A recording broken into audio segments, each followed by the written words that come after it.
নমস্কার বন্ধুরা, আমি Priya. Welcome back to my mini blog.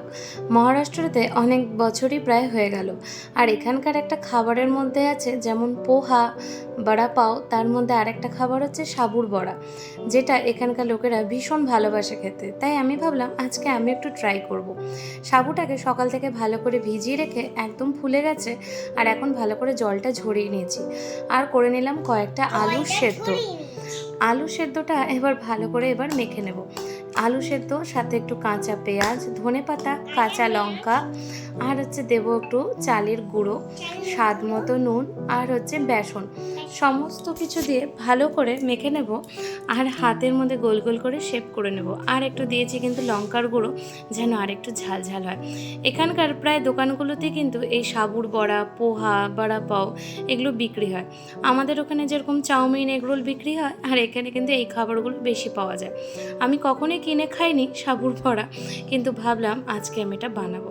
তো দেখতেই পাচ্ছ আমি এখানে সুন্দর করে মেখে নিচ্ছি। আর মিঠি রানীর বাবাই একটু পরেই চলে আসবে সন্ধেবেলায়, তার জন্য অফিস থেকে ফিরবে, তাই ভাবলাম এটা গরম গরম বড়াটা আমি বানাবো।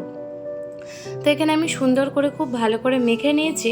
আর এবার সামান্য একটু হাতে তেল বুলিয়ে যে যেরকম পারবে সেরকম শেপ করে নেবে। তা আমি এখানে ছোট ছোট করে গোল গোল শেপ করে এবার এগুলোকে কিন্তু ভেজে নেব।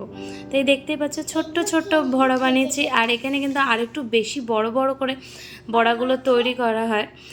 আর এখানে আমি ভিডিও করছি, আর মিঠি রানী সব সময় আমার এই কথাগুলোকে রেকর্ড করছে। যাই হোক, এখানে তেল গরম করা হয়ে গেছে, আর এখানে ছোট ছোট করে বড়াগুলো আমি দিয়ে দিচ্ছি। একটু টাইম নিয়ে ভাজতে হবে, যেহেতু সাবুর বড়া ফট করে। এখানে আমি বড়াগুলো ছোট ছোট করে দিয়ে দিলাম, আর এক পিঠ যখন ভাজা হয়ে যাবে তখনই কিন্তু আরেক পাশে পাল্টে দেব। আর এখানে আমার সাবুর পকোড়াগুলো কিন্তু খুব সুন্দর করে ভাজা হয়েছে, আর ভীষণ মচমচে হয়েছে, খেতে খুবই ভালো লেগেছে। তোমরা অবশ্য ট্রাই করতে পারো। আর আজকের আমার এই ভিডিওটা যদি তোমাদের ভালো লেগে থাকে, অবশ্যই আমার চ্যানেলটা সাবস্ক্রাইব করে দিও। আর ফেসবুক পেজ থেকে যারা দেখছো, আমার চ্যানেলটা ফলো করে দিও। সবাই ভালো থেকো, সুস্থ থেকো। আবার দেখা হবে একটা ছোট্ট মিনি ভ্লগ নিয়ে।